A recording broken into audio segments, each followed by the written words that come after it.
The Holdfast Social Club presents So You're Kinda a Big Deal with your hosts, Shawn, Hedley, and Dave. Welcome to So You're Kinda a Big Deal, a weekly podcast deep diving into the lives of emerging and established tattoo artists.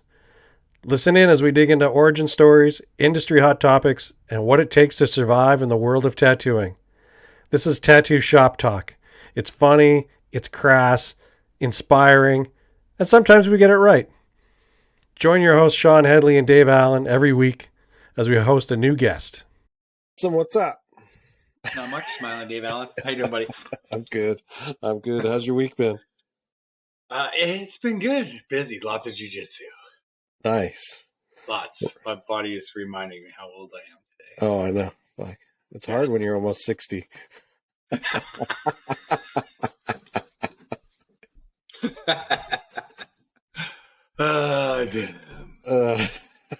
Yeah. Oh, fuck. Anyways, I worked on some projects and stuff. And oh, cool. that was it. Still same thing, unpacking the house and trying to figure stuff out and all that jazz. You? Just had a full weekend of tattooing. I got to send you over some pictures of stuff I was working on today. I was thinking about you, so I nice. Took the pictures. I forgot to send them. Yeah, that's how it goes, right? Nice. Yeah, just been working on all this podcast stuff. It's a little bit more work than I anticipated, but it's been fun, man. That interview with Doug was great. Like, we definitely got to get him back on again. Yeah, we definitely have to do a part two. So funny to wake up getting text messages right away from him, like, I thought of stuff to talk about. Like, of course you did. Totally. Yeah. We could definitely probably do another easy hour and a half with that guy. Yeah. We've been getting. It seems like there's lots of people who are keen to get on, so I think we got some good ones coming. And like I told you earlier, I talked to Damian Robinson. He seems really keen, and just got to figure out a time that'll work. And he's got a cool story. Yeah, for sure. Yeah. Yeah, we definitely have some good people coming up, and I know we definitely have some, lots of people are definitely interested in stuff like that. So, yeah, it's fun. I'm having fun, so, keep doing it as long as it's fun, I guess. Yeah, totally. Maybe if someone who's listening will be like, hey, we should sponsor these guys. And they're so charming and handsome. Yeah, you guys need better backdrops. Yeah, totally. What are you talking about? Yeah. This is great. Oh shit! There was something else that I was going to say. I totally forgot. It doesn't matter because I'll remember in 20 minutes and just blurt it out. So. Oh fuck! Yeah. I was just on Facebook Marketplace looking through. I put in tattoo to see what would come up, and it's like, oh my god! Like it's ads for home tattooers and shit. Oh, yeah, people selling like machines. Here's a book, The Craft to Tattoo. Fucking cordless hair trimmer for tattooing. That's weird. Fuck razors. Here's an electric shaver. Oh fuck, man! I've said this for years. I want to make a card that says "Come shaved, bring cash," but there's no way I could. I can't put those two words together on a card. It's just the "come shave" part. I might have to steal that. Yeah, there's a shop that's actually around the corner from me, and I found them on Instagram, and I was just like, okay, you must have really low rent. Because there's actually a really good shop with two really solid tattooers in it. So, but it's also the area, right? Like, you get the clients that you kind of aim for. So, Yeah, totally. Yeah. Yeah. Fuck. So, anyways, you're driving to Vancouver soon. Yeah, I'm driving to Vancouver. Oh, fuck. In a week. Yeah. Just going to do some tattooing go work with Mike at Lady Luck and tattoo one of my good clients and hang out and try to get my road trip stuff ready for conventions. I mean, the season's kind of began. It's Pile of Bones this weekend, is it not? I think, or next weekend maybe? No, it's in April. Oh, is it? Or is Pile of Bones March? Oh, I'm I don't know. going to look it up. Yeah, do that. Mac Widow, who I work with, she's headed out there right now. Well, then you probably know better than I do then, because she's probably talking about it. She's going to a tattoo in Regina. I thought it was a convention, and I thought it was Pile of Bones. I'm so out of touch. Oh, sure. Now I can't even find it. I'm seeing ads for it constantly. Yeah, March 17th, 18th, and 19th. Oh, that's 2018. Jesus Christ. Oh, yeah. No, it's March 17th, 18th, 19th, 2023. Oh, okay, good. Good. Yeah, the season starts. Dude, I saw the craziest. I actually was on Instagram earlier, and I was going through stories, and Luna Lacero's stories came up. And, like, some tattooer was all like, it was like screenshots of a DM, and Luna's like, are you like asking me to copy my work? And the person's like, oh, I do hoodies. And Luna's like, maybe learn how to draw your own shit. And then the person wrote back with the nerve, like, well, there's nothing you can do to stop me.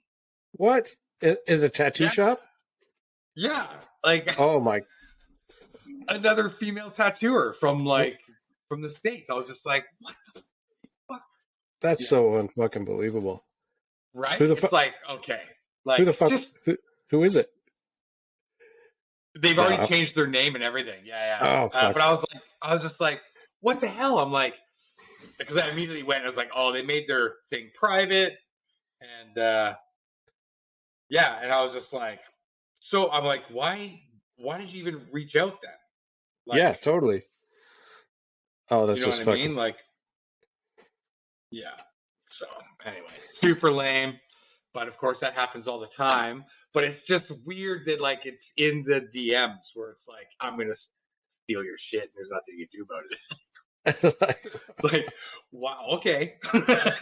Well, it's amazingly enough, there's this thing called social media I'm going to use to let everyone know.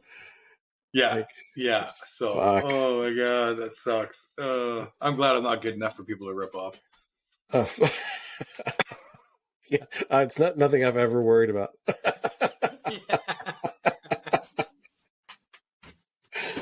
Yeah. No. Oh fuck. That should be my card. Mediocre tattoos, great stories. Mediocre rise.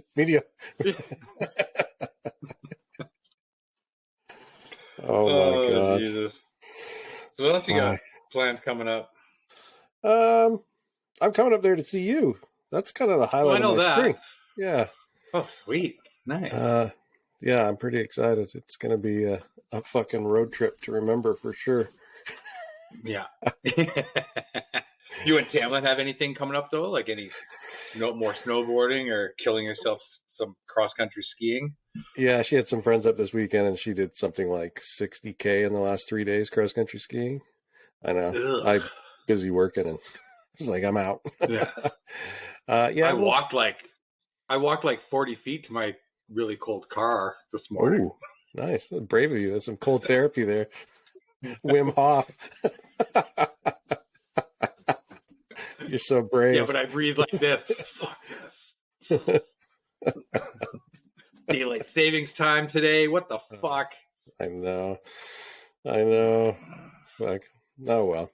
Yeah, we're just going to finish off the snow season with some skiing and snowboarding and then get into paddling and just keep trying to find that balance. Yeah. When does that season open up? When does the lodge open up for public?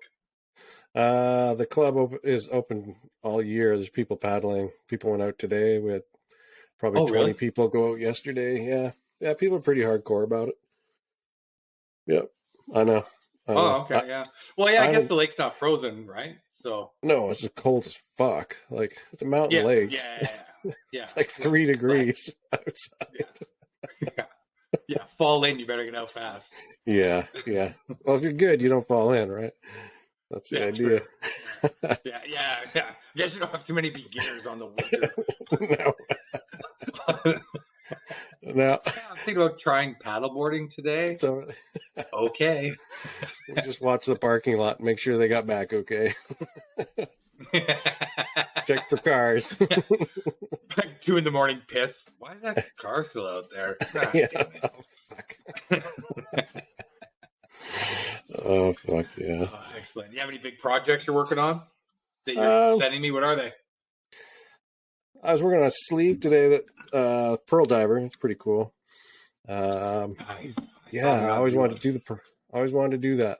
And what else? I've been working on a bodysuit on this guy. He used to be a tattooer, and doing the of course I can't remember the name, but the guy under the falls, the guy who became a priest to redeem himself for past deeds, and he sits like a champ on his ribs, man. Tattooed his back and his legs, his arm, and ribs you'd think would be so hard, and he's like, oh, it's actually pretty easier than the back, easier than the leg. It's like, fuck. Yeah, checking my needles, make sure they were hanging out. I was like, maybe not. Wiping extra hard, is it? Yeah, I actually. Oh, fuck. I had to buy a light because I just can't see like I used to. Yeah. I have like the pretty bright, like newer, that brand. Yeah. There's like flat panels and stuff, and then I just got like the A-arm like wall mounts and stuff. Oh, okay. They can extend out and swing around stuff. Nice. Great and cheap. We have great lighting in the studio. I haven't needed I remember that. I haven't needed a lamp in years. And just been recently, I've been like, fuck, man, I'm struggling a little bit with the slightest shadow, like 10% shadow. And I'm like, fuck, man. Moving my arms, like, oh, I got to get a light. Yeah. That was like today, I was working on a sleeve, and this guy, Anton, that works with me now, he comes over, he's standing behind me, all like, you don't have your light on. I'm like, I don't need it right now. He's like, oh. I'm like, and besides, I don't want to see my mistakes. He's like, I like your style. Oh, fuck. Yeah. Holy jeez. Yeah, that episode with Fink was great. I started watching it this morning. Just because doing it is not the same as listening to it, right? It's like I already forgot half the things. Oh, I know. We talked about and stuff, so I want to reach back. But I also just want to see like the editing and the pictures added in. Like I got just past like talking about the flood and stuff like that. Yeah. That was new for me to throw the stuff in afterwards like that. So just learning the software, and shit's good, man. It's like that was actually easier than putting it up during the episode, like playing it for the media file. Yeah, the only difference is we don't really get to comment on the stuff and see it all at the same time while we're recording. You know what we could do then? Just send pictures to each other on our phones, and we can talk about them. And then you just have to time it. Fuck. See, no, I don't want all the extra work. It's supposed to be a fucking simple project, Oh, man. As soon as we talked about this, and you said, "Oh, I got a microphone already," and I was like, "Fuck." This isn't going the way I wanted it to go. I'm trying to build another business, and you got this fucking that project that's like growing. It's okay. Oh shit! It's fun. I want to keep doing it, so keep improving. Well, some people know. Not everybody knows. I don't even really know the extent of where you're at with it now. But what is and what the fuck are you doing with this Hold Fast Social Club? Oh, fuck. It's like an exercise in entrepreneurial suicide. It's, no, it's, fuck. I think, a lot of us that are a little bit older, we've been around tattooing for a long time. We see stuff that we think could be better. And that's kind of been playing on my mind for a long time. And so the Hold Fast Social Club is the idea is a human resource based network, just to connect tattooers and shop owners together and try to create a platform where hopefully we can get some peer-to-peer vetting happening, so we can try to eliminate the douchebags and create a more positive environment and make it easier to hire people. I know you're a shop owner. I am. We always have empty space in the studio we could fill. Be nice to have guest artists coming through more often. And our social media is just limited, like the people that follow us already know about us, and we're so trying to build something that is a purpose-driven human resource platform with that's where it's right now. It's in its beta. This is good timing. Just Friday we switched it to be completely open, so now you can create a profile and see all the other people that are on the platform as well. Okay. And you can search geographically and see who's out there. And once it gets to a certain size, we'll start adding other tools to help tattooers and shop owners. Just my whole thing is how many people have you managed to coerce into signing up in the beta program? So far we've got people that are interested, around 200, but actually with fully fledged profiles, like they've completed the whole profile process, is around 60. So still really small beta. I should probably go in and see if my profile is finished for my shop then. Totally. I'm fucking with it. Yeah. Perfect. It'll get done then.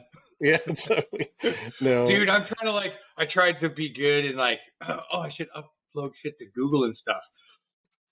My Google page is being a fucking pain in the ass. It's not allowing me to upload shit for whatever reason. So if I do upload stuff, I have to upload them as a user, not the owner. Yeah. And I want to and Shauna did some stuff for marketing and was oh, now when you do Google, they suggest that you should be geotagging your photos to your business address and stuff. Yeah, because they want the fucking data. Yeah, of course, right? And it's just because with it, it'll help the algorithm. Blah, blah, blah. But it's I'm dude, I can't even upload a fucking photo, let alone a photo with the fucking geotag on it. So it's already in there. Yeah, it's such old work on there, and I've been meaning to redo the shop website too forever, but all the guys just run their own social media, and then the website, I just removed everything off the website. And as you click a guy's name and their Instagram or Facebook direct link clicks down, and you just go to that. But I'm maybe for the shop, I should be a little more interactive.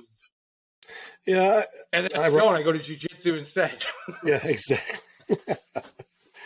Yeah. So those are the things that drive us crazy, right? These administrative tasks. So I'm hoping to morph this into tools that can help us focus on being creative and having work-life balance and not being dragged down by the shit that every artist hates fucking doing. So this is the start. We'll just start with this and try to encourage good people to connect with good people and eliminate the douche canoes. So it's more to help people find essentially jobs or guest spotting. It's kind of absolutely like an Airbnb of where to go kind of thing, right? Yeah, Tinder for tattooers. It's funny because even with Doug, how much he kept bringing up jujitsu and stuff. It's there's actually a jujitsu app for the same thing. Oh, cool. Where it's people that are willing to just if you do jujitsu and you're passing through my city, I have a bedroom or I have a couch or whatever for you to stay on and train at my gym, and nice. Then there's reviews and stuff and everything, and and there's then of course there's dudes that just essentially travel for almost free because they always have a free place to stay if they plan their trip with these things, right? And, these people get exposed to different training partners, et cetera, et cetera. So yeah, this is a great idea for tattooing. Yeah, I hope so. Again, it's in its beta stage, so it's pretty humble to have something that's so basic and simple at the moment. But this way, we can test all the assumptions I have about the business and make sure we create something that's usable and people have value in. So yeah, go check it out. Nice. Sign up. Help me out. Help each other out. Help yourselves out. Yeah. holdfastsocialclub.ca. No, .com. .com. Ooh, yeah, dude.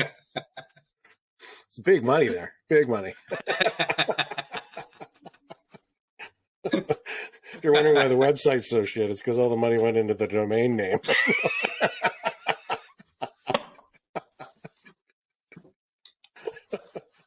Oh, my Yeah, I had a budget of God. about $500, and I blew it all on the name. No, Well, at least you didn't have to buy it off somebody. no. It's you look for those things. I just wanted to make You sure would that have had to if I thought of it. what's that? Oh, if you, I said, of course. I don't have your budget.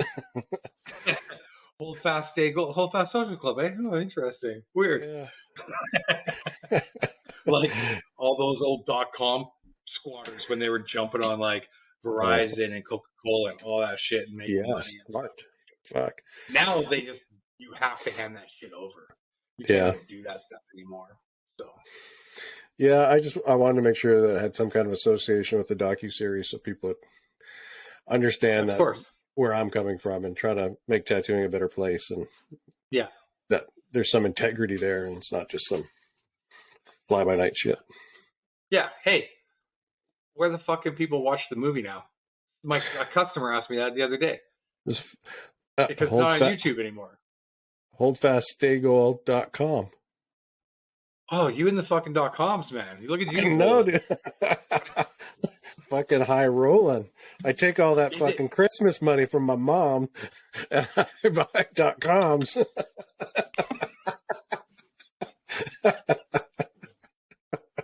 Yep.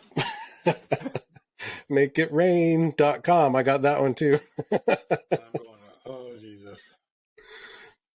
Hold fast. Stay. Oh, I put stay cold. You and the Wim Hof shit, man. You. Jesus. Yeah, I just want to.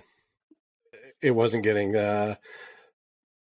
much traction. I knew we were going to be putting podcast stuff on there, so I just moved it all over. Cool. Okay, so people can still watch it for free? Oh, yeah, it doesn't cost anything. Yeah, no, it's free. Oh, okay.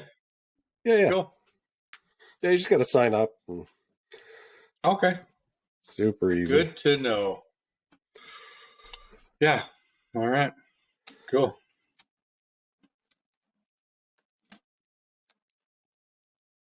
You just going to look at the page while we're recording? Yeah, just ignoring you. You should be used to that by now. I know.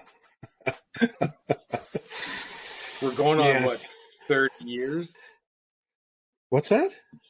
No, not 30 years. How long have I known you now? 25? Fuck. 98? 97, 98? Yes, 25. Fuck. Dude. Years, yeah. Yeah. I'd like to say they've been all good, but, no, they were good. I'm kidding. No, this has been great. I was talking to Michael Brito this week, and he was asking about the podcast and stuff and what I like about it. And I was like, man, I get to talk to Shawn. Like, we talk now like 3-4 times a week. It's it's the best part. I know, because I'm bad with phones. I was thinking of that today. I was like, I've been thinking of Steve Moore a lot, actually, and I've been thinking about reaching out and stuff. And I'm like, I'm just so bad with phones. Like, normally I'll just text, and it's so impersonal at the same time. Like, I text a lot with like people that I'm in contact more with. But like, I see Steve in June and then I don't see him for months, and I'm gonna like shoot him this text and stuff, which I do sometimes. But I'm like, I need to reach out, and it's just like, this is so much easier. Like, this for me is this, like, when a phone ring, I don't know what it is. It's honestly, I think it started with my drug use. When my phone used to ring, I used to have one of those little like dial ones, and it was so loud at that basement apartment I live in Vancouver, and I'd be awake for like 3 days, and that thing would go off, and it would induce anxiety. And I think I just still carry that because I'll be tattooing, and the shop phone will ring, and like the back of my neck will sweat. Oh fuck! Like, I just don't like phones. I don't know. I don't like fucking phones. And then nobody answers phones. I can't just shut up. I know that's the other thing too. Nobody answers. So what, you call somebody? They're not going to answer. I'm not. Fuck. I don't even have my ringer on. I've had my ringer on for like 5-6 years. Like, it's just. I'll get to it when I get to it. Mine's just all marketers. I FaceTimed Rob Hope the other day. I was just like, fuck it. Yeah. And he says, "Oh, we're doing this now." I'm like, "Yeah, sure."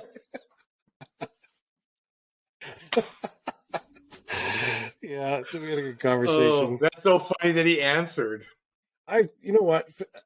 Fuck, I hated FaceTiming forever, but the podcast stuff makes me want to FaceTime people more. It's just, it is a nicer way to communicate.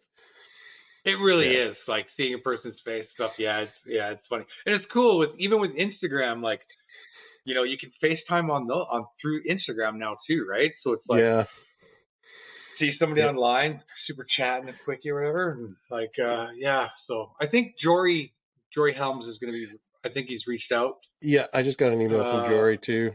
Okay, because he messaged me on my jiu-jitsu account and was like, "Well, when were we communicating through again? I forgot." And it's like, oh, from Champion. My other one's deleted, and this is my new one. Fuck. So Nice. So he couldn't find the email that I sent him. So, crazy. So he did this painting behind me. Oh, really? I got that from Bro Down, like 2012. I still have my little Canada flag one that says Bro Down that Hanford did. Oh, cool. Yeah, he just did like a bunch of little ones that he was giving out to everybody, and he gave me just a maple leaf with a Bro Down. Still hangs in the shop. Oh, nice.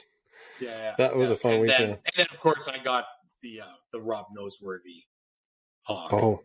Oh, fuck you. Yeah, that was a good one. Yeah. That was a good one. And I forget who got stuck with my slab of shit. I don't remember. I think Rob Noseworthy actually did. Yeah. Perfect. I think it was the Hanya mask, whatever. Like, yeah. The funniest was, do you remember Jeremy Friesen when he showed up? And Hanford was like mixing all the paintings together. And Friesen threw his painting on the table, and Hanford's like looking at it like a dog. He fucking Friesen, and it's so funny because I thought of doing the same thing. Friesen straight traced it. It was one of like Rich's, like, you know, like his women in the snow, like blue, all blue. He just redid the exact same thing, but in a different color, different tone. But like exact. Oh, perfect. It's actually where I got the idea to do that fake flash for Gagne when I traced his whole flash set and painted it, but changed it. Yeah, like that was Friesen did that, and Hanford was just like, "What the fuck?" Oh my god. Oh man, we should just do a compilation of like what the fuck Rich Hanford stories, where people have messed with Rich Hanford, whether it was at an art show or a convention or in his old garage drawing room, because you know everybody's got one. Oh, I know. You know everybody's got one. Whether it was them stealing all of his money playing dice, Doug shattering his soul to Ruma, you know, like stuff. Oh, Jesus. Yeah. Oh, Rich is a good guy. Yeah. Oh, crazy. Oh, my God. So anyway, how's Rob Hope doing? Is he excited? Oh yeah, he's great. He right away he was like, "Yeah, I'd love to do it." So, it'll be a good conversation. You know, it's just I was just thinking about this thing that we're doing. It's so cool that we get to share all this stuff with other people. Like, these are conversations we get to have in a centralized way, whereas everything in tattooing is so decentralized and fragmented. You just hear about stuff happening in other places. So, yeah, that's great that we get to share Rob Hope. You know, like, yeah. Like, how many people have had to have a conversation with Rob? Oh my God, he's such a great guy, right? Like, it's like there's so many people. Damian Robertson, you know, hopefully we can get him on and he'll share his story, and that's the kind of stuff that we'll all be better off knowing, be able to hear these things, you know.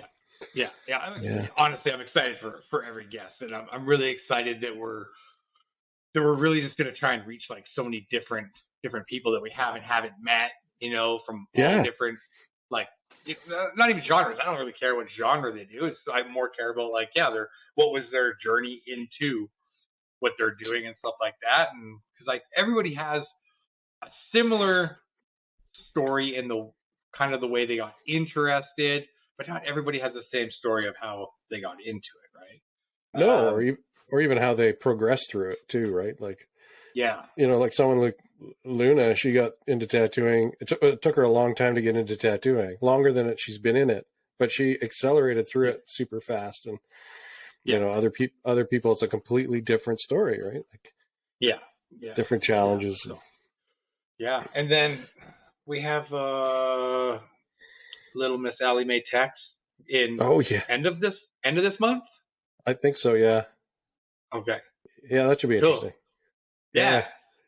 Right. So I'm excited. Yeah, totally. Last time I hung out with her, everybody was drunk. It was just like so awkward. I'm like, why am I hanging out with baby Tex and she's drinking beside me? It's like, right. But I don't know anything about her apprenticeship and stuff, so it's really exciting to see her work, how it's progressing and stuff like that, and how it's not looking, like dads and stuff. Totally. She's doing her own thing and stuff like that. And she might be the first person to come out of the Deadly factory that doesn't tattoo like all the Deadly people. Yeah. Which is great, right? Well, Dino, right? So absolutely. Dino as well. Dino, right? Yeah. Like, the flavor's there, right? It's hard to not have that little, of course, from there, but it's his thing, right? Yeah, absolutely. How could it not be? Yeah. Oh my God. Yeah. I'm really excited. And that's like all the time when I go to the shop, guys like, who you guys got on next? Like, who are you doing tonight? It's like, me and Dave shooting the shit tonight and stuff. It's like, cool, like, yeah, whatever. Yeah, listen to us. Totally. You know what I want to talk about? What? I want to talk about apprenticeships. Okay, it's funny because I was just going to say, hey, why don't you talk about how you got into tattooing? All right, I'll start with that. It was kind of going in that direction there when we were talking about our interests and stuff. So No, we might as well start with you. Yeah, absolutely. How do I make this coherent? I was well, you don't. It wasn't really coherent. No, no. So I was like back then, like most people, I was getting heavily tattooed. I found Shawn at Sacred Heart, and we hit it off because we're both from the same hood back in Toronto, and like to tease each other. But Sacred Heart was like a super special place. It was like anyone, when you discover a tattoo shop back then, there was just like this creative vibe, and it was a bunch of young misfits, and everyone was having a good time, and it was hard not to want to hang out there all the time. So I was hanging out at Sacred Heart after work every day. I lived on the other side of fucking Vancouver and worked in Richmond, and I would drive in after work and all my days off just to hang out and see what was happening and fucking buy coffees for people or whatever. Give people fucking salmon I'd caught or fucking snowboard half gear. Coffee, half hot chocolate, 7 sugars. Yeah. And it was, in retrospect, I feel like I forced myself into that place, but it was such a welcoming environment and no interest in being a tattooist. I just was so fucking curious. I'd had an experience like that with Dustin up in Kelowna, Dustin Croach back in the mid 90s, where I was just hanging out every day and just trying to soak up all this cool shit. I mean, an art studio is a fascinating place to be, and there's tons of great stories, and it's hard not to get sucked into that. Yeah. And again, right, with a guy like Dustin, just so charismatic.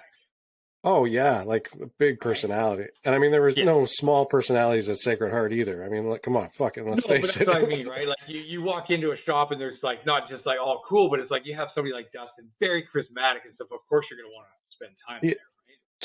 Totally. So ending up at Sacred Heart, hanging out, just being a fucking shop rat, getting tattooed and trying to soak up as much tattoo knowledge as possible. The way I remember it anyway, it could be different, but I remember you asking me if I wanted to be a tattooer. And I was like, you're mistaking my curiosity for intention. And it's ridiculous. I don't draw. I don't want to be like, it's an impossibility. It just seems like such another fucking, it's like, do you want to be royalty? And it's like, how the fuck do I be royalty? I'm a fucking pauper, And we had a really good talk. You explained a lot of great things about tattooing and about how there's different. Tattooing isn't one thing. It's a really varied medium. There's a place for everybody in tattooing, depending on what your skill level is. And that being a good tattooer was more than just your ability to draw, which could be taught, but was about your personality and how you treat people and how you come across. And I said, no, but give me 30 days to think about it. And it was one of those things where I realized that it was an opportunity I had to take, even if I was terrified and didn't know what would come of it. It was just, what's the worst that could happen? I'm working in a fucking fly fishing and bait tackle shop and not going anywhere. This seems like a pretty awesome place to hang out all day if I can make that happen. And there was no guarantee that I could work in the shop. It was a kind of like a wink and a smile promise. We'll fucking figure it out. Don't worry. And I was really fortunate that Dave and Greta at Sacred Heart agreed to employ me as a counterperson so I could learn. And then it took me 3 years to learn to draw good enough to even do tattoos on the floor, flash tattoos. So it was a long apprenticeship.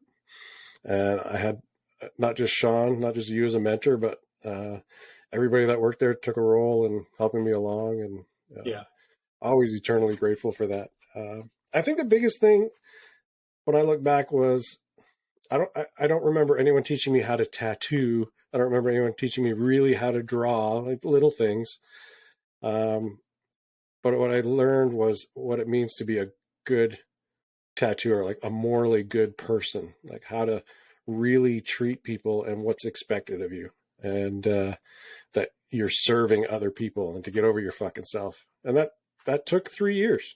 I mean, it's, there are hard lessons, I don't want to think like I had the biggest ego or anything in the world, but I think anybody who gets to work in a tattoo shop, you suddenly feel like you're cooler than everybody else. And, dude, especially back then. Well, fuck, we were, everywhere we went, we were treated like royal.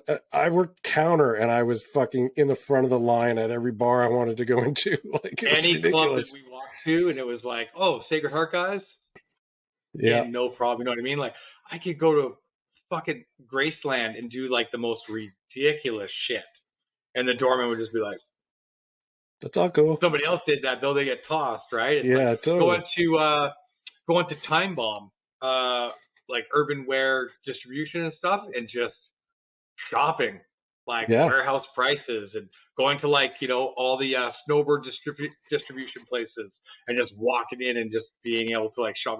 It was crazy the way we got treated. It was ridiculous. It was like Vancouver back then. It was like if you were a DJ or a tattooer, you were just treated like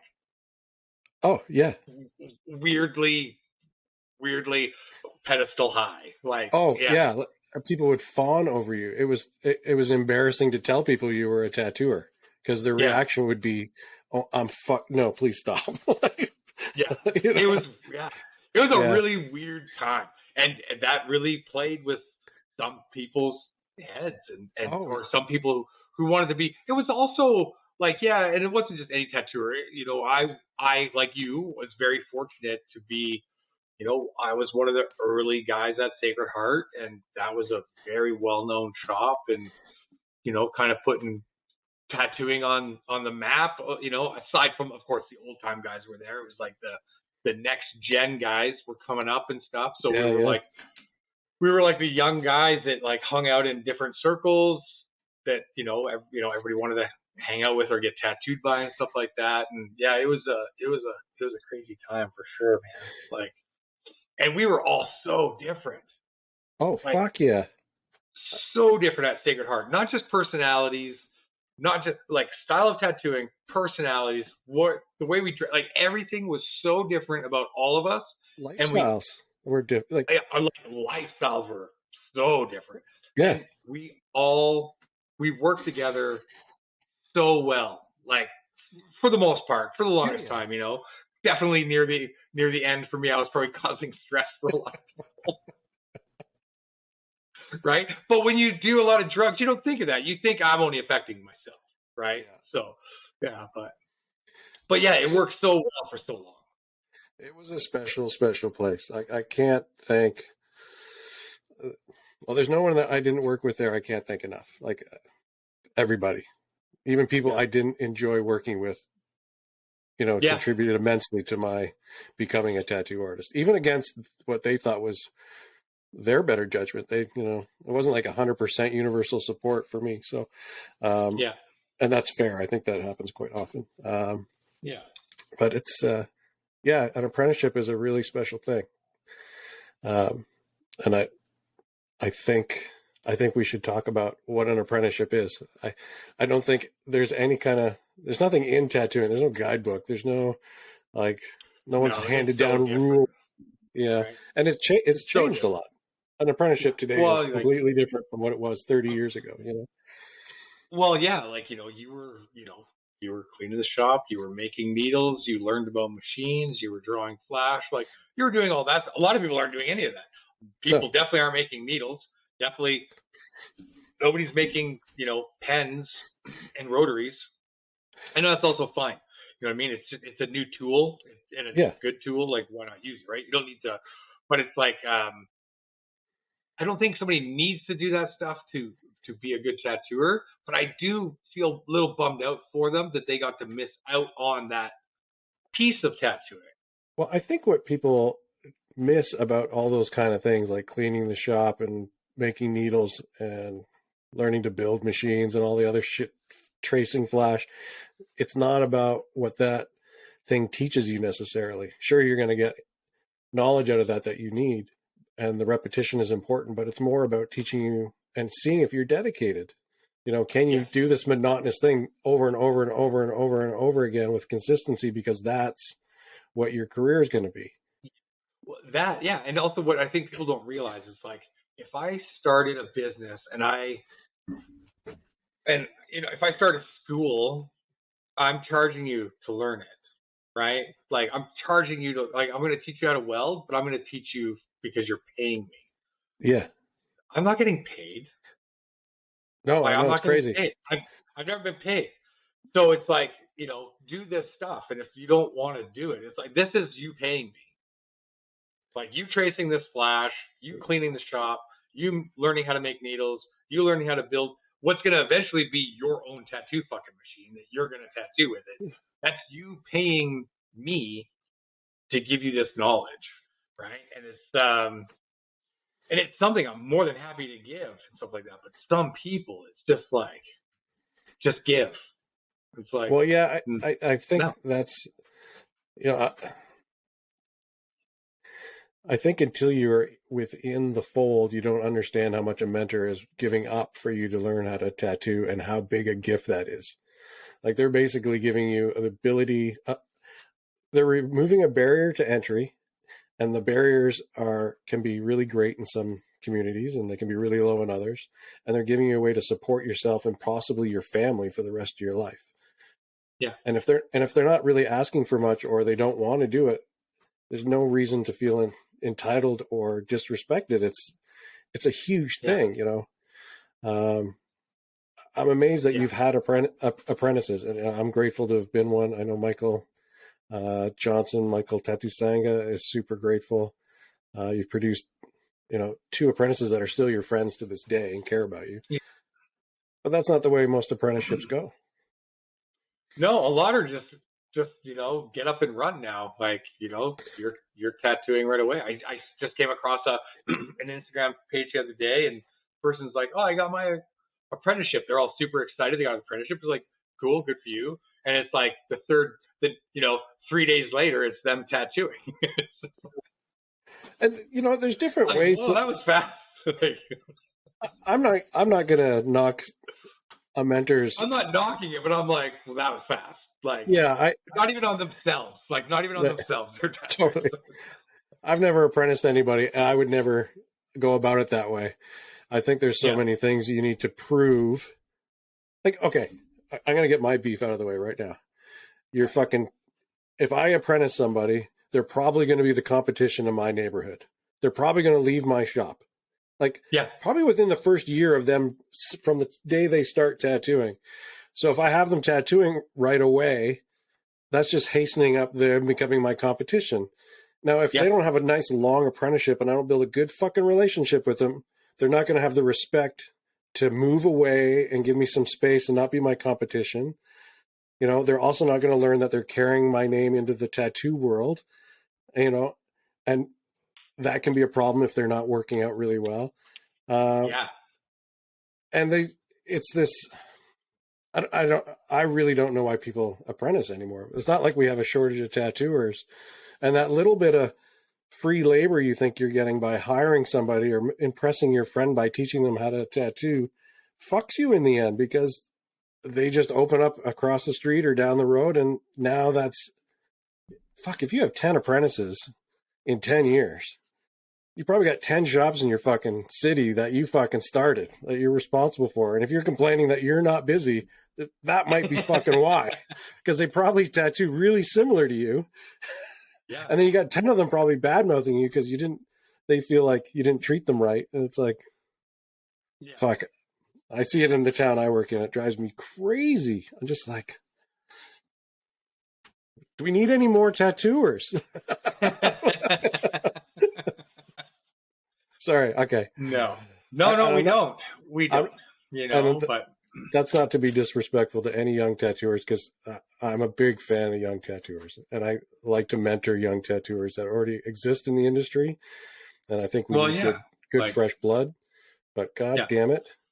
Yeah, and when I say young tattooers, I don't just mean their age. I mean their time in tattooing. So when I say like, a young tattooer, because I'm a young tattooer that works for me, but he's 42. Yeah. But he's been tattooing for 2.5 years. He's a young tattooer. He's still learning and unlearning and stuff, So when I say young tattooer, that's what I mean. A lot of times, because I'll say young tattooer, and then a young person will get offended. Yeah. Oh, I know. And it's like, not what you mean. I'm not fucking talking about you. I'm talking about a fucking person that's new tattooer. Something for, it's like I'm talking about somebody that's been doing something for, like, they're young in it. Like, Marnie, Carney Marnie. Oh, go on. Carney Marnie, she fucking laid it out so well. She said, it's our fucking generation's fault. She goes, our generation's the one to blame. And I was like, why? What do you mean? She's like, well, before us, an old timer would mentor somebody who was a generation below them. Like a 60-year-old tattooer would mentor someone in their 20s. And Dave. That baton would get passed down generationally. And then our generation, we were like, fuck it. I want to impress my friend, or I like my friend. I'm going to teach my friend. So now we're passing that baton horizontally and creating like this, the evidence is there today. It's, she's absolutely right. And, I don't want anyone to think that I think tattooing sucks today, or there's these big problems. Tattooing's in a great spot, but competition, like the slice of the pie every tattooer has, it's going to have a negative effect on how all of us can earn money in the future. There's some people that don't have good mentors and didn't learn good business skills. They can start lowering their prices, just to survive and stuff. Yeah. It can bring us all down. Or they're really good at dancing on TikToks and doing fucking, lip syncing. You do what you got to do. Like, it's weird. Like, no, it was Shay Mott's posted that last week. She was like, hey, remember when tattooers used to just tattoo? Oh, fuck. I know. It's just like, yeah, but, oh, well. I really, but yeah, I think highly of you as a mentor. What do you think are the key things somebody who's going to apprentice someone should be considering when they're training somebody? What should they be teaching them? What fundamentals should they be teaching them? Outside of the actual, outside of the actual craft. Outside of what longevity is in tattooing and stuff, I think we really need to make sure what you're talking about is that just the common respect, Yeah, because there's so many fucking shops they're constantly opening, and then you like look them up, and it's like that dude just worked there, and he literally worked. It's like it's not okay to open up on the same block as the guy that used to fucking help feed your family, right? Yeah. People don't care, right? People don't care. But when I last time I saw Bill, he made that good point. I think I may have mentioned it in the pilot episode, but like tattooing is just so big now. It's like it's out of the bag. It's never going back in. Oh no. More and more people are just self-teaching and et cetera, or they're the same pitfalls as always. Like, oh, I'm giving this shop owner X percentage. I know how much that is a month. That's too much. I'm going to open my own place. They open a place. They're like, holy fuck, it's really expensive to have a shop. I'm going to apprentice. I'm going to hire somebody and then apprentice 4 friends.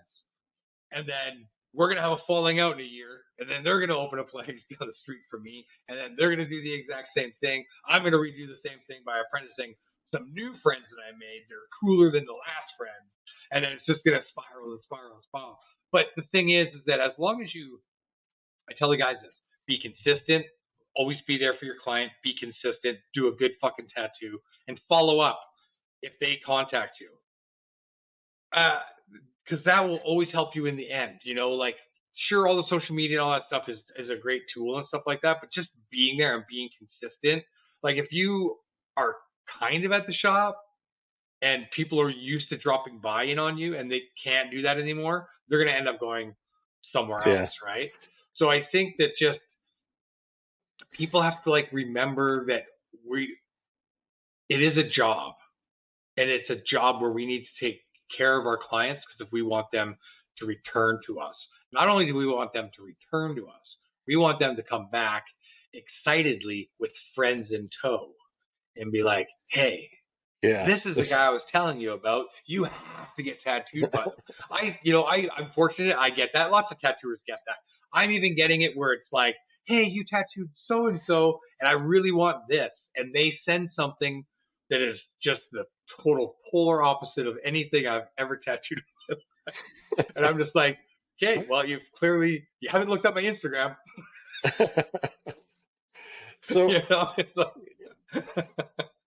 but I think that's for me, the biggest thing would be like, let's really teach this is a job, but it's a little bit more than just a regular job. You are a craftsman, you're a tradesman, you're an artisan, you're all these things. And you're all these things not just to the people you're doing it to, but the people that are in your immediate community. Yeah, and if you start stepping on your clients, or if you start stepping on the clients of other people, that's not good. Like if you move to a small town and just pop up shop, and the local tattooer, you've never even introduced yourself, the local people are going to be to him like getting tattooed, be like, oh, so how's that new guy? And they're like, oh, they never came in. Those people will be like, that's kind of rude. Yeah. Now you're not liked in that small town. Totally. And I know a tattooer that happened to in Nelson, BC. And I said that to Shauna. I'm like, if we ever go to Nelson, I have to go and introduce myself and all this. This was years ago. There was only one tattooer there. And she was like, who do they think they are? And I'm like, it's not who they think they are. They could be the nicest person in the world. It's who their clients think they are. Totally. And if their client feels like I'm slighting that person or doing something like that, and that person is now a waitress at a restaurant that we're trying to go to in a small town, we're not getting good service. We're just not. So it's one thing to make sure that your apprentice learns these things, but how do we get it across to people that are apprenticing people that they need to do better? Like what I see in tattooing in my community is the thing that I think could fix things the most is if people got better mentorship. Like I don't think the apprentice is to blame. I mean, they might have a bad attitude, they might be lazy, or the opposite. But if they don't have a good example or someone who, like at Sacred Heart, that instills that curiosity in someone who, an apprentice to learn new things about whether it's history or tattooing. How do you break that chain of events that's been happening for the last 20 years? Is, bad mentorship, bad mentorship. you have to get people that are good at mentoring to mentor more people. Yeah. And you're just going to add more people into the mix, but because you're not going to, everybody mentors or apprentices for different reasons, right? A lot of times in the end, it comes down to ego or money or whatever. It's just like, I want to hang out with my friend all the time. I'm going to teach him how to tattoo. It's like, and there's nothing wrong with that. But no. to try and change that, you're now asking somebody to put more energy into something than they originally anticipated. I'm also guessing that sometimes the first time somebody apprentices, they don't realize maybe how much energy a person might take. Yeah. And then it's like, oh, this is, fuck it, just figure it out.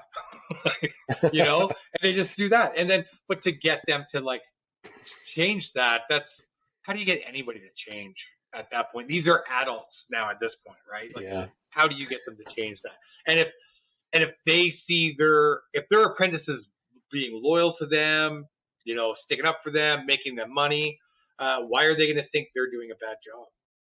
Yeah. Right. When I was coming up, there were a lot of things.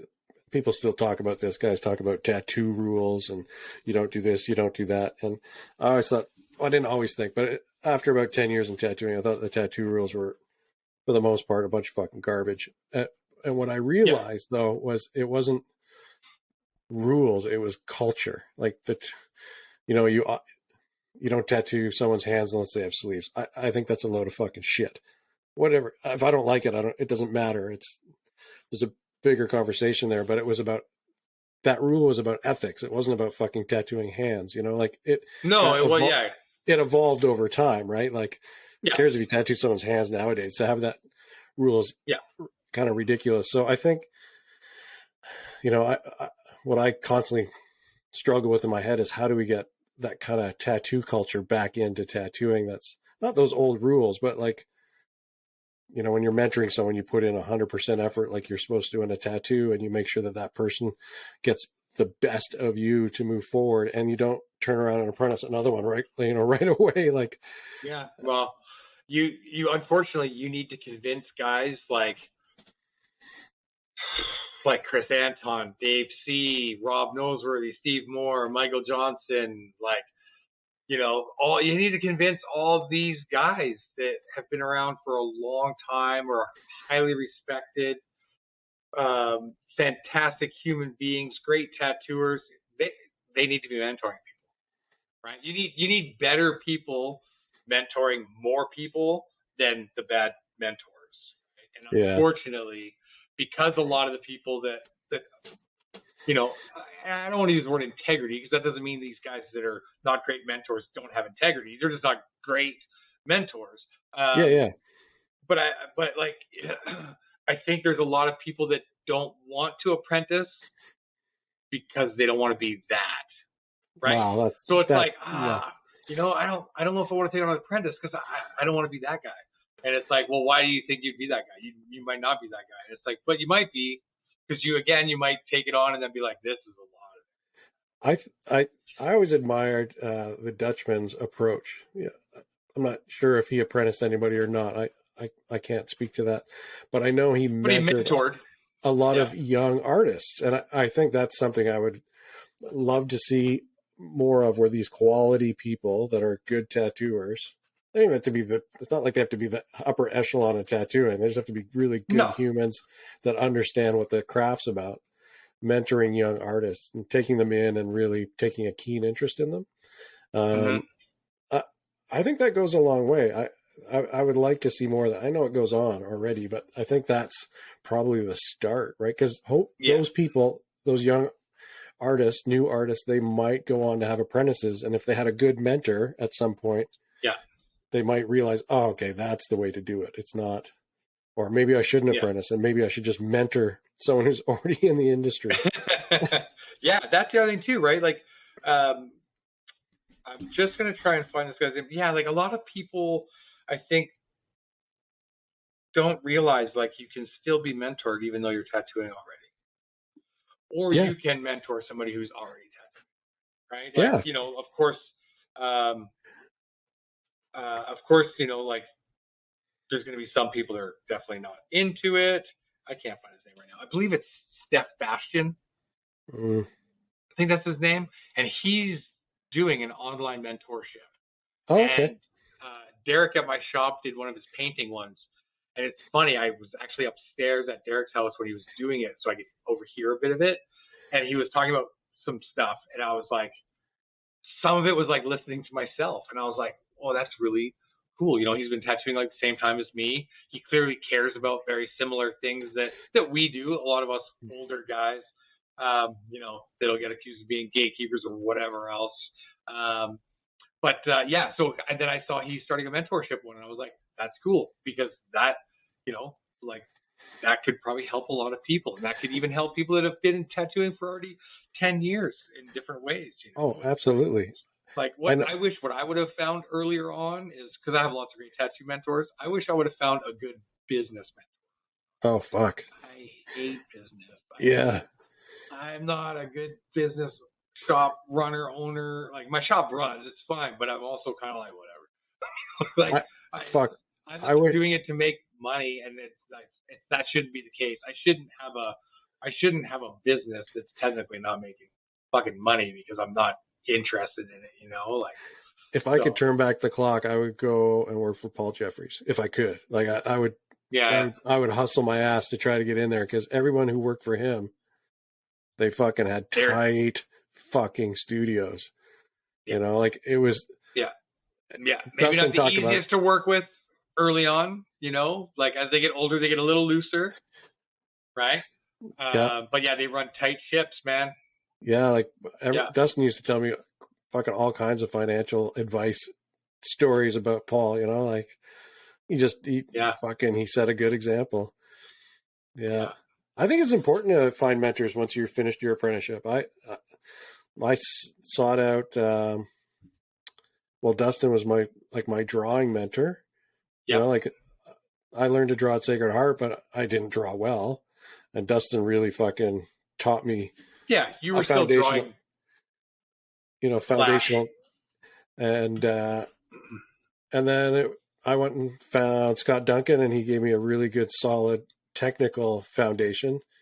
The guy's an incredible fucking artist, but he's super proficient in every aspect of it. He has no weakness in tattooing. And then going to work like the East Coast Valdoan. Oh yeah. Yeah. Yeah, totally. He works in Mike Austin's shadow, but he's not any lesser of a tattooer by any stretch, right? No. And then working for Clint, and again, that was another art mentor. I think it's.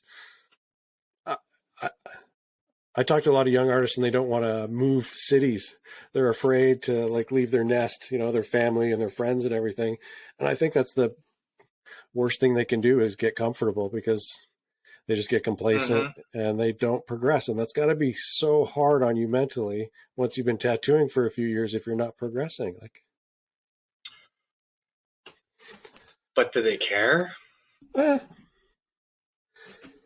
sure some do. Maybe some don't.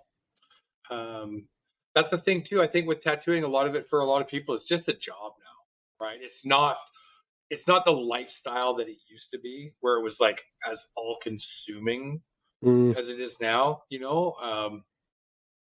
I don't think it's as all consuming as it used to be. I don't think as many people struggle with the identity of being a tattooer as some of the older generation did or have or still do. I wonder about that. Lots of them aren't even old enough in tattooing yet to have probably experienced the 10-year burnout.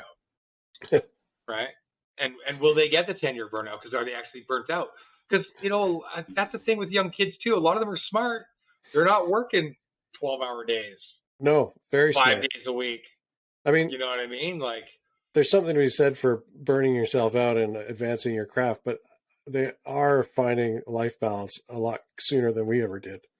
And that's absolutely. But that's what I mean, right? They're not in the early 90s, I was a tattooer. That's who I was. That's what I was, and that's what I did. And that was it. And tattooers then, what did we do? We tattooed, We went out, spent all our money at a good restaurant, and then we went to a bar and got shit-faced and partied, and then got up and did the exact same the next day. That's what a tattooer was in the late 80s, early 90s. But you wouldn't have had a clientele if you didn't go to that restaurant and you didn't go to that bar. 100%. Yeah, that's 100%. It's so weird that I could be. It's so weird that I could be at like a fucking restaurant on Robson Street, so fucked up, telling Brian McGuire, the cook that worked there. You remember Grandpa? Yeah. I pushed him between people and telling him how high I was because of some new pill I got given by a chemist from UBC. And then the couple would lean in and be like, "Do you have any more?" And I'd be like, "Yeah, hold on a second." And then they'd be like, "Oh, you tattooed? Do you have a card?" "Yeah." And then you'd see them.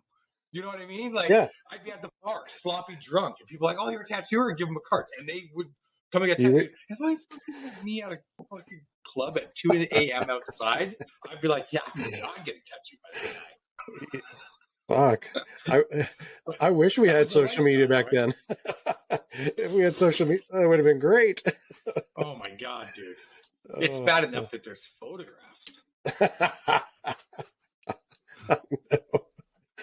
Not everything was legal. There's some rough fucking photographs out there. We'll have to do a montage one day of just like early days, Sacred Heart and stuff. I was thinking, how fun would it be to do like a round table, like a Sacred Heart round table?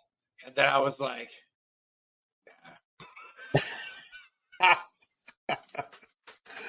it would be hard because there were different eras, you know, like. Well, for me, it would be the original era. Like I remember doing when I was interviewing for the docuseries on Sacred Heart, doing that segment, I was like, I worried about leaving people out, like not interviewing them, but they weren't part of that era that, you know, needed to be talked about.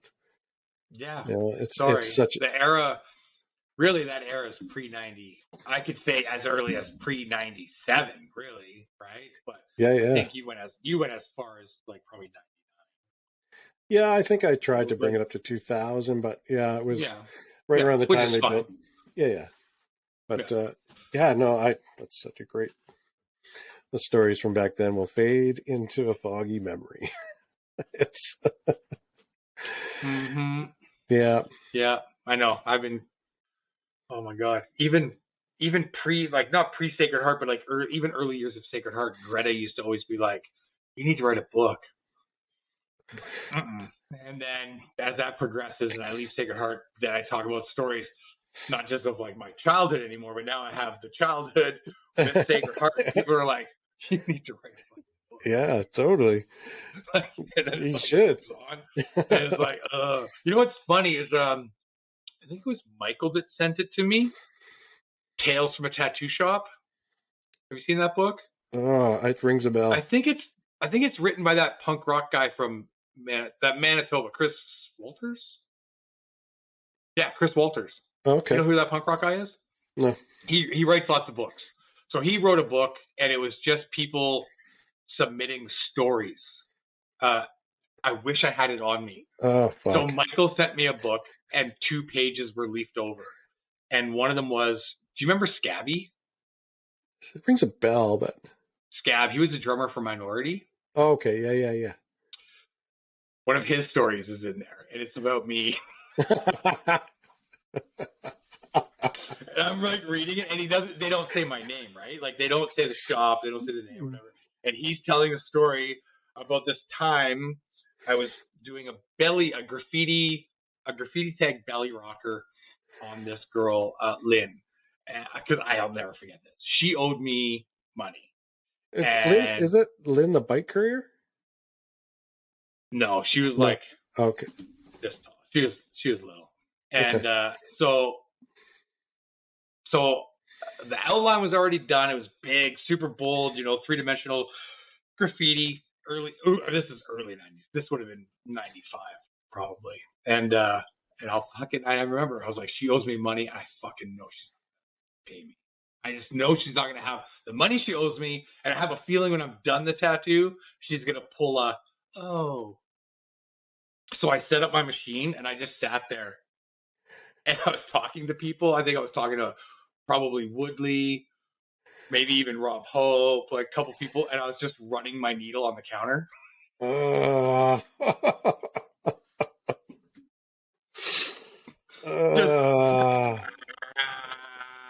was just like, and then when she came in, every time I dipped for color, I'd hit the side of the cap, the bottom of the cap. And she was just the whole time like, and this is on her belly. She's the whole time she's just like, convulsing and like, oh, why did it hurt so much? And I could actually feel my machine sticking to her because the hooks of the needles were just allegedly so hard. Allegedly. Yeah, and hey, man, I was right because I didn't even have her bandaged, and she was like, "Oh shit, yeah." So and then it was this big fucking rigmarole is why she didn't have cash, you know. And then I'd see her out that night, you know, side of the alley, needle in arm, whatever, you know. It was the early '90s and the good old heroin days of Vancouver, but yeah, and that's the story that's capsule in the book. And then there's another story, and it was I believe it was Michael who told it. I forget which one that one was, but again, it was just like, oh my god. Oh man, so that's why I said like maybe somebody was like, you need to tell more stories on the podcast, and I'm like, well, there, I just told one, so maybe whenever you and I do one, we could tell some stories. Tell a story, you know, like next time we'll talk about like the first time we did a guest spot, and I'll talk about the first time. It wasn't my first guest spot. It was my first time going to Montreal. So it wasn't my first guest spot, but my first time going to Montreal and the hammer incident. All right. In Toronto. So I got a good another time. I got a good Montreal story or first guest spot story too. Fantastic. Not as good as the hammer in the back of the head, but yeah, well, front of the head, side of the head, back of the head, hand. That's not even the best part of the story. The best part of the story is the next day, like showing up to Montreal and Keith Stewart's face. How did you not ever get the nickname Hammer? No, I did. I have a flash piece hanging in my shop with Dane did it, and it got a hammer on it, and it says "Love from OG" on it. Oh fuck! And, yeah. So, but amazing. We'll just leave that one. Everybody will be like, "What the fuck's the hammer story?" And, and for the people that already know it, they've already enjoyed that story. That's the fun one. But get back to Apprentices. Stop doing it. Yeah. Yeah, I think people just don't. I think people need to just be. You know what? You're apprenticing somebody, and even if they're your friend, you have to be more of an authoritative figure. So I have an apprentice right now, Derek. A similar way with you, I offered it to him. I was like, hey, do you want a tattoo? I kind of knew he wanted to, but he never asked and stuff. And he's older, he's 30, he already has a great job. He's a tradesman. So he's willing to put in the time and stuff and learn and that. But, we're friends. Like we used to go to the movies a lot. Like I used to crush his play, all that stuff. And then when I kind of have to take on it sucks because, I enjoyed that, relationship with him, but it's kind of like, well, I kind of have to have it more like this now so that I can remain a bit more, so I don't become lenient, I don't become like, I become too buddy or too friendly. And I want to be buddy and friendly with the guys at my shop and stuff. But then when there's a problem, I have a harder time dealing with it or knowing how to deal with it. And that's not good for them. No. And not good for me. Right. It needs to be a captain. Exactly.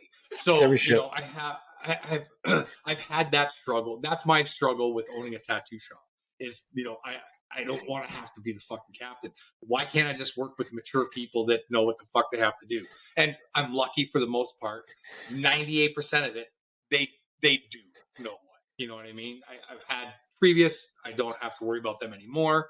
I've had, my great friend Teddy, who we're going to hopefully have on and talk, he works for me and stuff. I have to say boo to him, like Greg that works for me.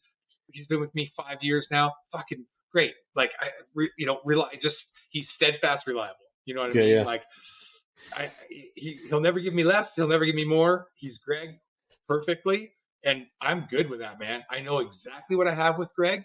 I fucking love it. I respect him. Me and him can have great, like, back and forth bickering, almost seemingly arguing, about whether it be a politics or a video coming, but back and forth and stuff. Because we can both be passionate about what we're talking about, stuff like that. But like, it's like we never change opinions of each other. It's always at the end. It's like, hey man, thanks. That was a great chat. I love and appreciate your opinion and stuff. I have Wes, who's really great. He's mature and he's there, and I know he wants to really help and be my right hand if I'm not around and stuff like that. And same with Derek. I just need to be more like, this is what you need to do. You need to be here. You need to do this stuff. And like he asked me, he got offered a spot at the Edmonton show, and he asked, and I was just like, and he's like, "Or do you think I'm too soon?" And I just had to like immediately shut it down and be like, "No."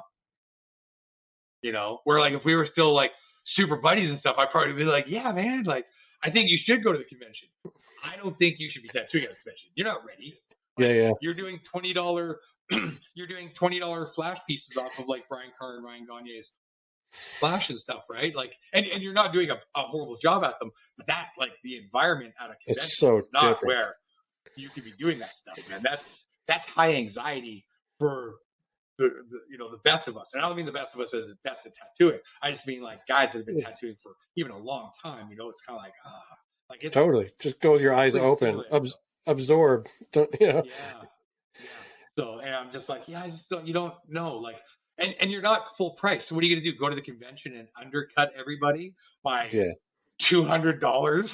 Yeah, no, not fuck that. Not a good look on you. Not a good look on the people you're sharing the booth with. Not a good look on my shop. And Steve Peace would probably find out and walk over and fucking throw you out. Like, $20 tattoos. Get the fuck out. You know what I mean? Yeah, like, because Steve sets a minimum for his convention, and everybody has to do it. Or at least he used to. I think he still does.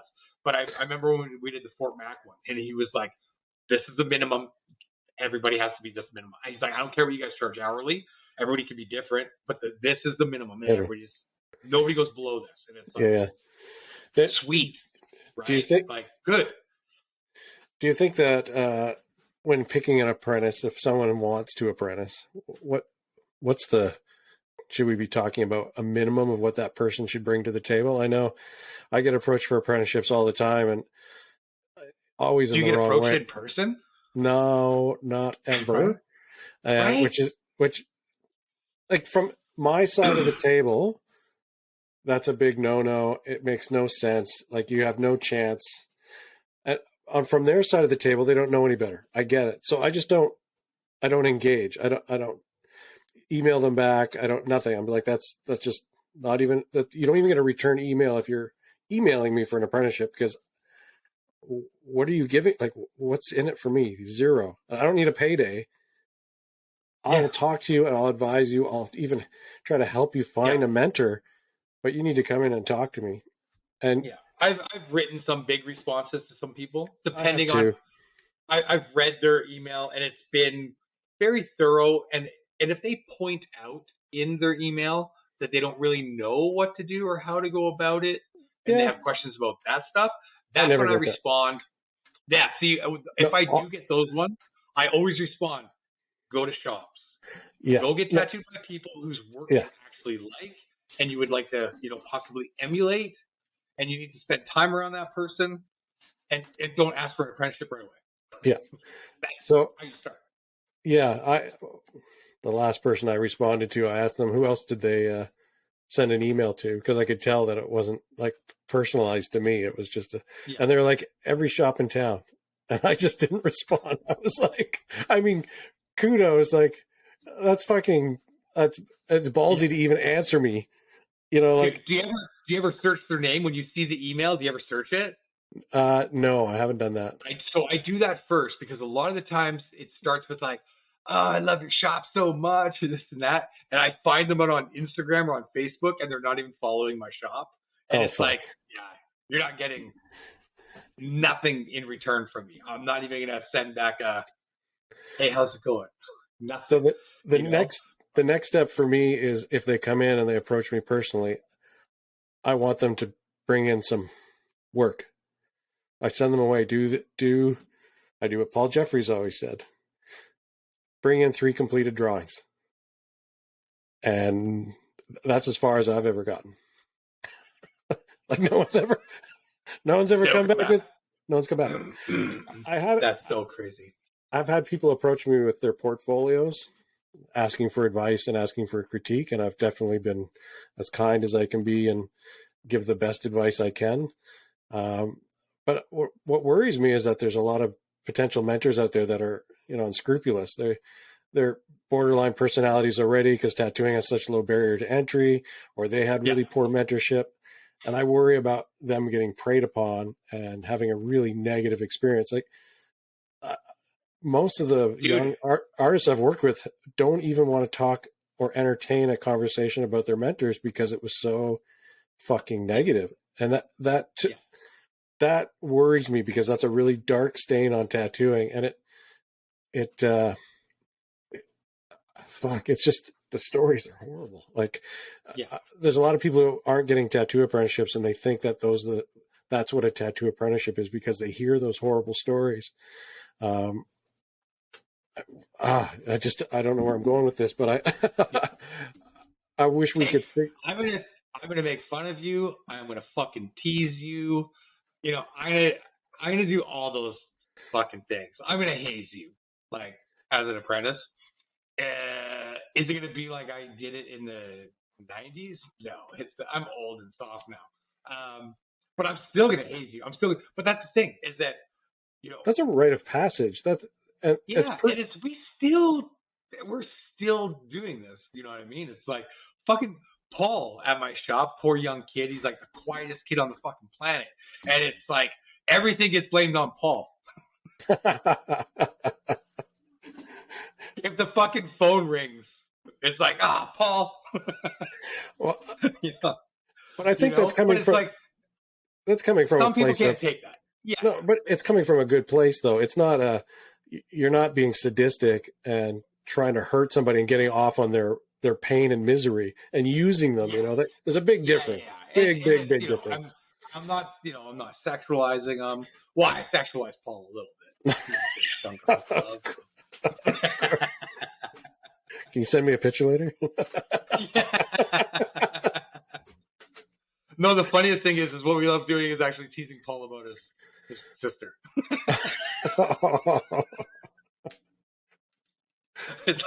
About his sister for me. About his sexual involvement with his sister? No. Okay. No. Our possible sexual involvement with his sister. You'll have to get me up to date for when I get there at the end of the month. It's just funny. Yeah, it's just funny. Like it's ribbing. It's like whatever. It's like I do it to anybody. I don't really care. I'm not trying to hurt their feelings. At the same time, if I am hurting their feelings, then that's something that they're going to have to work on because they're going to start working in an industry where a lot of people are fucking assholes. Yeah, not just other tattooers, but like clients can be very difficult to deal with sometimes, especially for girls. I have seen the way some dudes talk with female tattooers, and I'm just like, what in the actual fuck? First of all, they just dismiss them outright because it's like really, this chick's gonna tattoo me? It's like, and she's gonna do a real fucking good job, and you actually should be grateful that she is free to do your fucking tattoo right now. No shit. Loser, right? Or it's the opposite where it's kind of like, I know. Stop. Yeah, it's. Stop. But hey, I get it because what's weird is that we used to also get that as dudes. We used to get girls doing that to us. Oh yeah.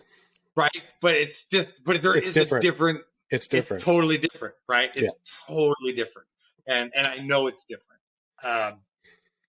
But yeah, like this, no, like there's just, when I had a girl, I have Alice in my shop now, but I had a girl before in my shop, and it was the same. I was just like,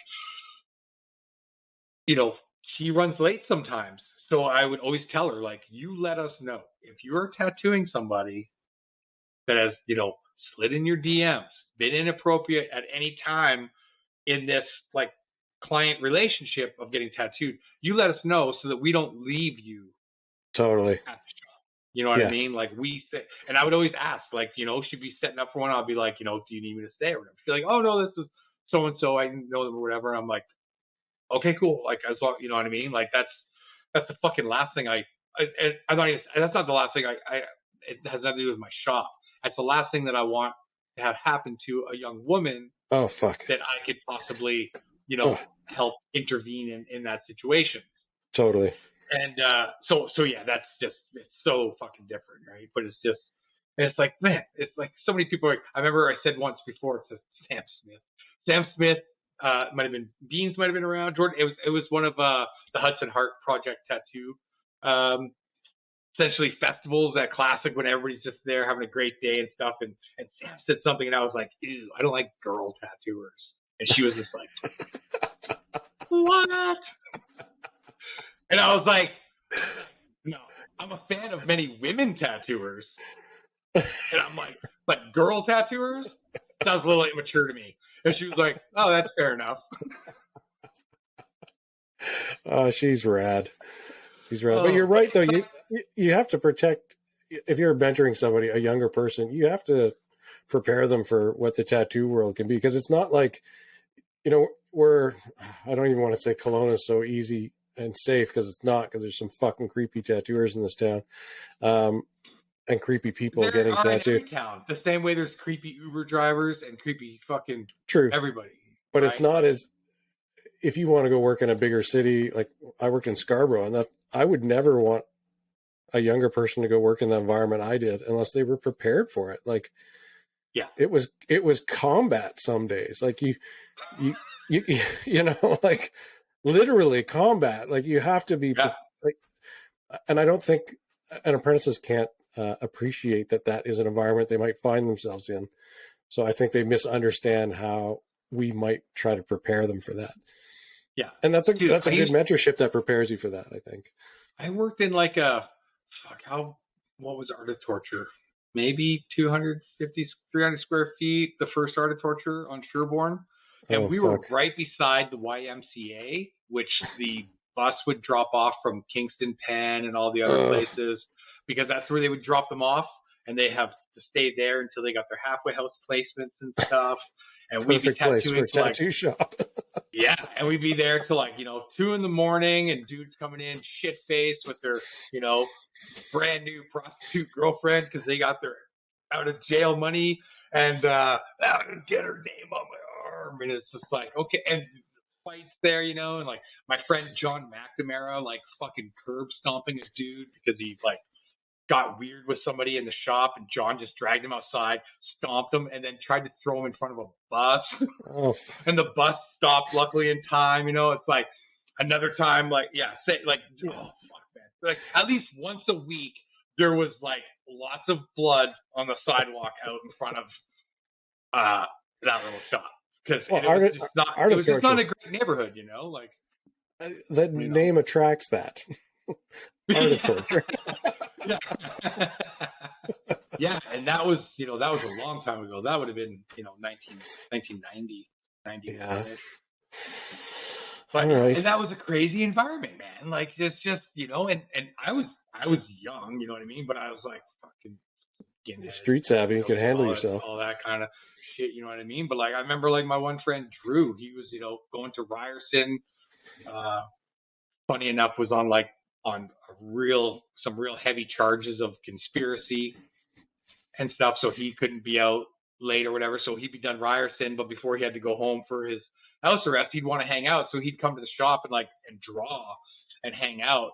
But even though here's this nerdy guy that he's been charged with some real serious crimes and stuff, but he was still a nerd, though. He was the nerd behind the scenes helping some people, right? And it's so then when these different people would come fucking crashing through the door at the shop and stuff, he'd just be we had Regent Park right around the corner from us.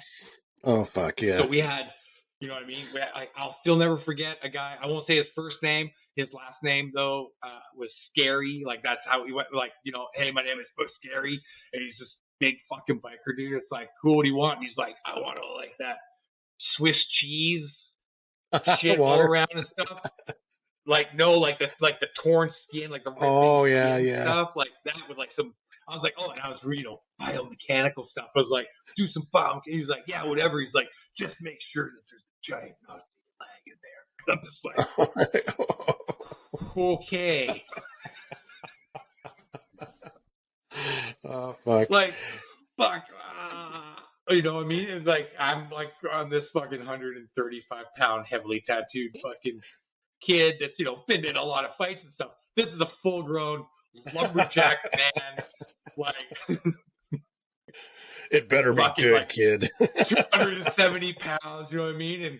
And he ended up being like a lot of the times he ended up being this really nice guy. Would come in and get some really rough fucking tattoos, but was super respectful anytime he came through the door. Like if he bumped into somebody, he goes, "Oh, pardon me." Like he was, it was just like that weird fucking contrast of people back then. Like he just had that where it's just like, yeah, this guy's done some bad fucking things, right? And he doesn't need to act like it. He doesn't need to act like he does bad fucking things because he just does that. But there's so many different environments, man. Like, yeah, it's yeah, I don't know. I don't know if I'll ever apprentice anybody. No one's ever come in the door that's impressed me enough that I was like, yeah, I gotta get this person tattooing. I've flirted with the idea in my head, but I've never had a serious conversation with somebody. Yeah. Yeah. There's been people where I'm like, there's people where there's stuff I've looked at and just in their conversation, I've been like, if they actually show up to the shop, I think they're going to be sticking around for a while. And then they never show up. I tell people, I'm like, man, there's lots of room to draw, come in, hang out. I have painting shit here. You can use my painting stuff. We have a giant lake. We have an 8-foot long light table you can sit at and draw. Everybody is super open. Everybody, if they're not tattooing, the only person that's not sitting around drawing is me. Like, if Paul's not tattooing, he's drawing. Yeah. If Wes ain't tattooing, he's drawing. If Greg ain't tattooing, he's usually painting flash. Like, every day. Like, people could come in and hang out. If you're an artist, why would you not come in? If it's anxiety or anything, social anxiety, I'm very sympathetic, but your job as a tattooer is to be incredibly social and interact with people. So I have to guess, and my only guess I have is that because it's not an apprenticeship. Yeah, they're not showing up. Yeah, but right, because I've seen some where I've said like, hey, that person should come and hang out, this and that, and then I see like, got my apprenticeship, and they're at another, and it's like, and that's totally fine. That's great. You got what you wanted. But you could have still been here learning stuff and drawing stuff. You may have ended up with an apprenticeship. It's like if somebody's if you don't know a tattooer, and you send them a message or you walking off the street and you say you want a tattoo and they say, okay, you start tomorrow. Fucking run. You should sit down and think about that. Yeah. Because what did you offer them? What can they actually offer you in return? And are you just going to be put to work to make them money?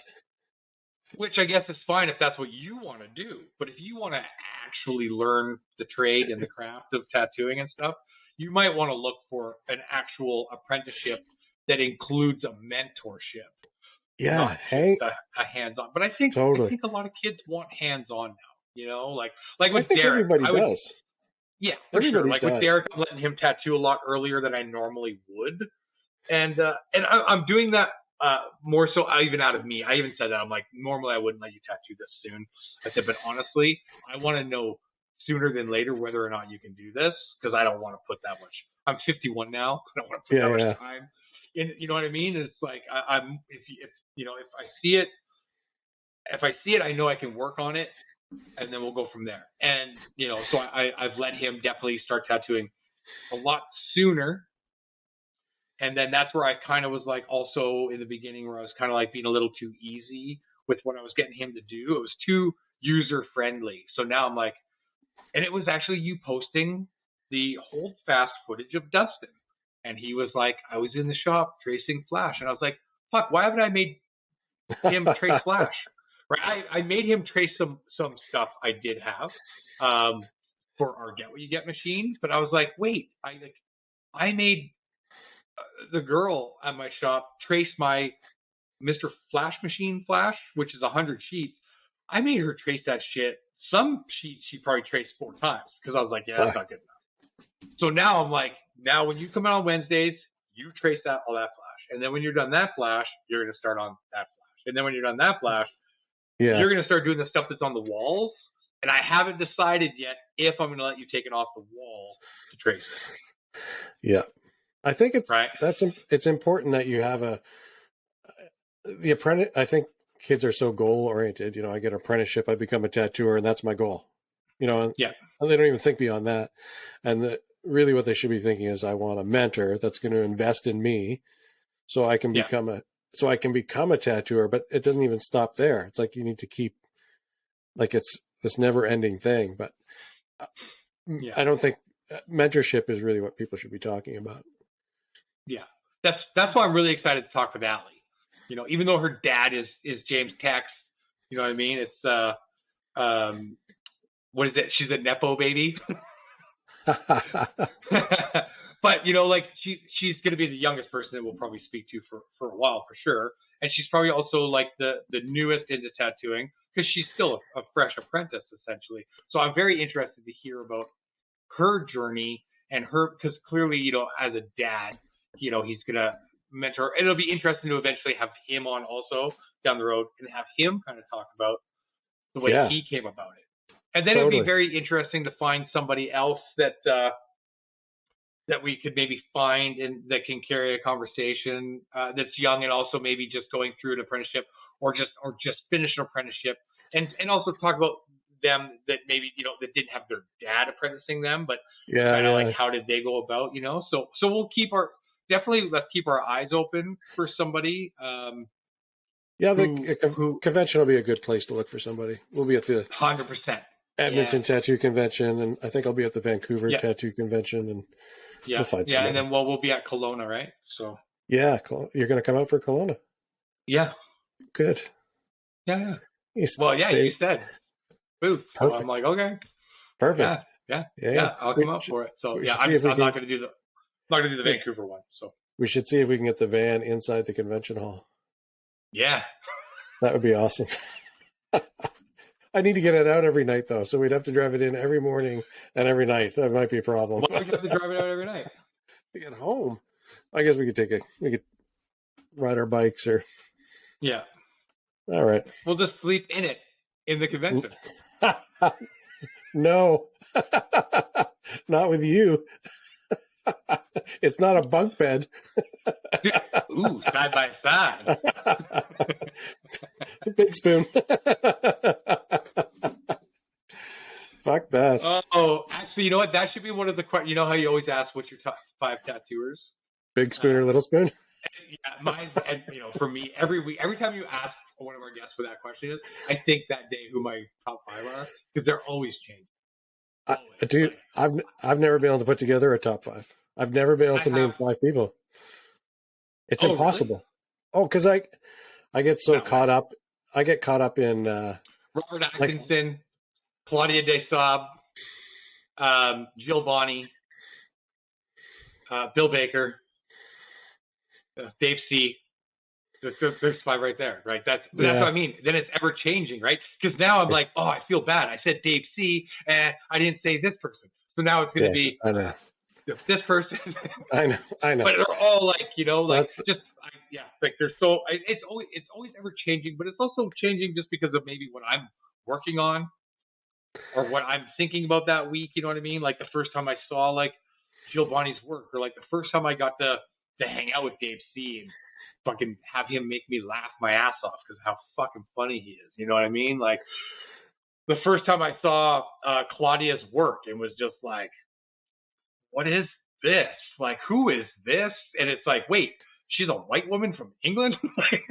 You know what I mean? Like just, and of course, and then Robert Atkinson, like just the fucking coolest of fucking cool.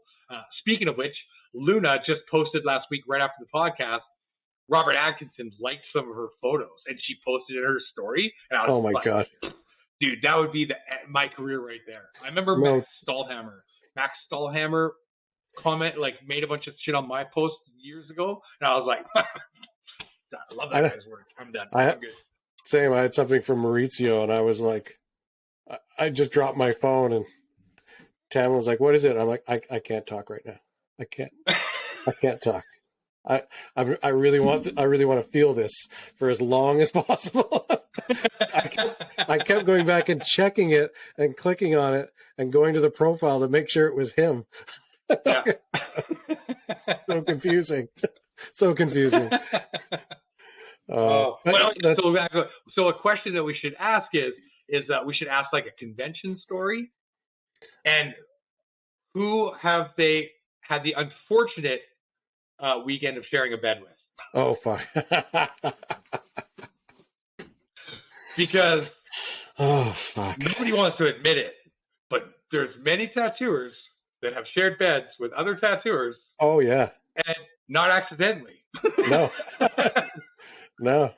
It's like, four of us are getting a hotel room. There's 2 beds. Yep. Okay.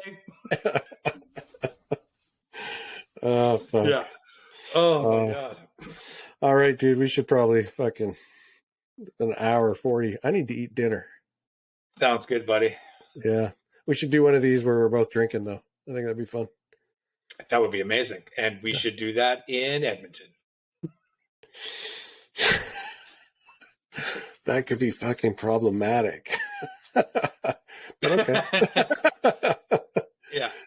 Yeah, or we can just do it on Sunday night. But yeah, like even just, at the convention, just, one of those slow, long day drunks. All right. Ooh. Yeah, like when we went and did pitch and putt and shit like that. We did par 3s and stuff. Oh, man. We got some fucking good stories from those days. Oh, moonshine that was good stories. Moonshine. Woo! And not this store-bought bullshit either. Real. No. I have a fucking still of a garage on the Sunshine Coast. Oh, dude. Yeah. We'll get into that one day. We need to get Piot. That would be rad. The Polish Pounder. Right. Polish Pounder. I ran into him at the Kelowna convention. We could hear stories about how he immigrated to Canada and then married my ex-girlfriend and had kids with her. No, but he told me stories like when he first immigrated to Canada, like him and his brother, like they didn't know any fucking English, and they just got placed, right? Yeah. And they were up in like Inuit, and he was getting his fucking ass beaten all the time and stuff, and then his path into tattooing is really cool. He was a forest ranger, man. Like he did university to be a forest ranger, became a tattooer, was working mainland.